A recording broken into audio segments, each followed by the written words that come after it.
Hi, English learners. Welcome to SNS. I am Martin, your English practicing partner. This series is designed to improve your English communication skills. Here, you'll learn natural English speaking by listening to real English conversations. Be patient, focus on the words, rhythm, and tone, and try repeating them out loud after me. I promise, your English will truly improve after this video. In today's session, we're going to shadow an interesting story. It will help you train your ears, tongue, and mind to speak English fluently. If you found this video helpful, don't forget to subscribe to the channel, click the bell icon, and give the video a thumbs up. It will help other learners discover this video too. Check out the description for more videos. So, be ready, keep your tea beside you, and let's begin. Long ago, in a small cottage at the edge of a quiet village, there lived a poor man and his wife. They had 7 sons, playful, cheerful boys who ran through the fields and helped their father in the garden. Though they didn't have much, their home was full of laughter and love. For many years, the couple wished for a daughter, hoping to have someone who would bring softness and balance to the noisy house. And one cold winter morning, their wish came true. The mother gave birth to a delicate little girl, her skin soft as snow, and her hair as dark as a raven's wing. But the joy quickly turned to worry. The baby was very weak, barely breathing. "Oh, my dear child," the mother whispered, her voice trembling, "please stay with us." The father, filled with panic, called his sons. "Quickly, boys, go to the well and bring water for your sister's baptism. Hurry before it's too late." The 7 boys rushed out. "Oh no!" cried the eldest. "What will father say?" They tried to pull it up, but it was too deep. One boy blamed another. Voices rose, and soon they began to argue instead of acting. The minutes passed, and when they finally returned, their father stood by the door, furious and heartbroken.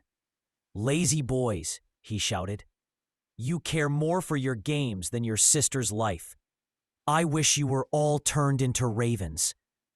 The words were sharp, filled with anger, and before he could take them back, a cold wind swept through the yard. A cloud of black feathers whirled in the air. The 7 boys vanished. Only the echo of cawing ravens was left behind. The father fell to his knees. "What have I done?" he cried. "Oh God, forgive me."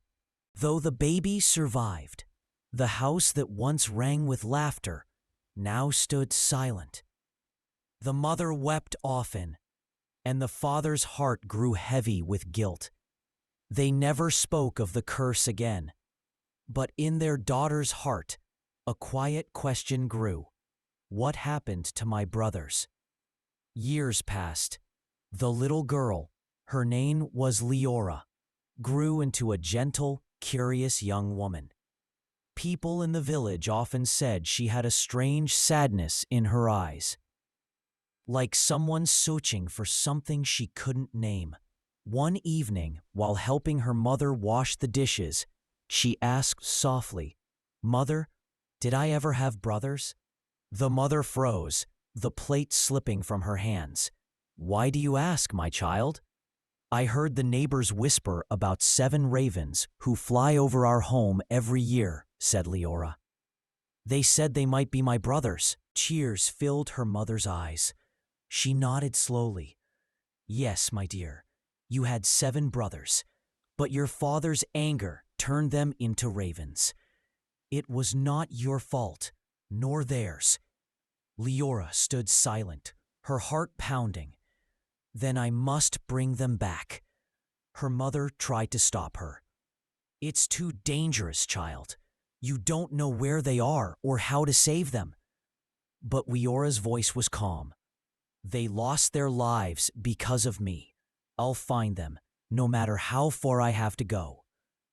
So, One morning before sunrise, she packed a small bag, a loaf of bread, a cup of water, and a ring her mother had given her. She kissed her parents goodbye and walked into the deep forest. Days turned into weeks. She crossed rivers, climbed mountains, and slept under cold stars. Many nights she whispered to herself, "I will find them. I must."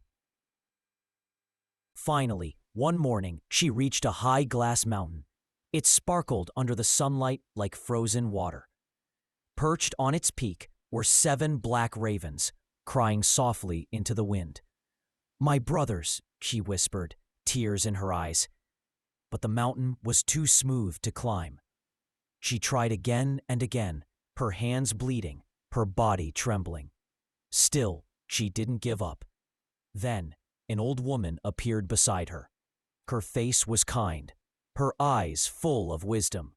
"Child," she said, "you seek what love." Leora took a deep breath and placed a small piece of bread and her mother's ring on the table. Then she hid behind the door. Moments later, the 7 ravens flew in through a window. They landed on the floor and turned into young men, her brothers.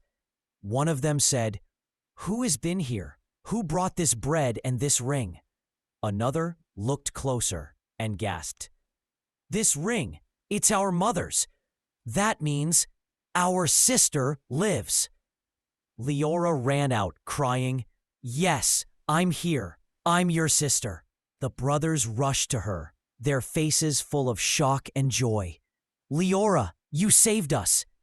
As they hugged her, a bright light filled the room. The glass mountain shimmered, then slowly melted away, turning into clear water that flowed down into the valley. The curse was gone. The brothers, now human again, returned home with Leora. Their parents could hardly believe their eyes.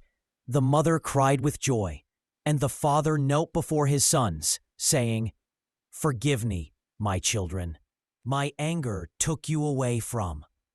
The eldest brother smiled gently. "Father, love brought us back. Let's never let anger rule us again." From that day on, the family lived in peace. Leora's courage, faith, and love had healed what anger once destroyed. Every year, when the ravens flew across the sky, they no longer brought sorrow, but hope, reminding the village that even the darkest curse can be broken by love that never gives up. And whenever Leora looked at the sky, she whispered, "Sometimes, to bring back the light, we must walk through the shadow." This story beautifully teaches about love, forgiveness, courage, patience, sacrifice, and family bonds. It reminds us that true love never gives up, and forgiveness can heal even the deepest wounds. Now, it's time to explain the meanings of the most difficult words from the story, along with their contextual usage and one simple alternative that you can use in your daily conversations.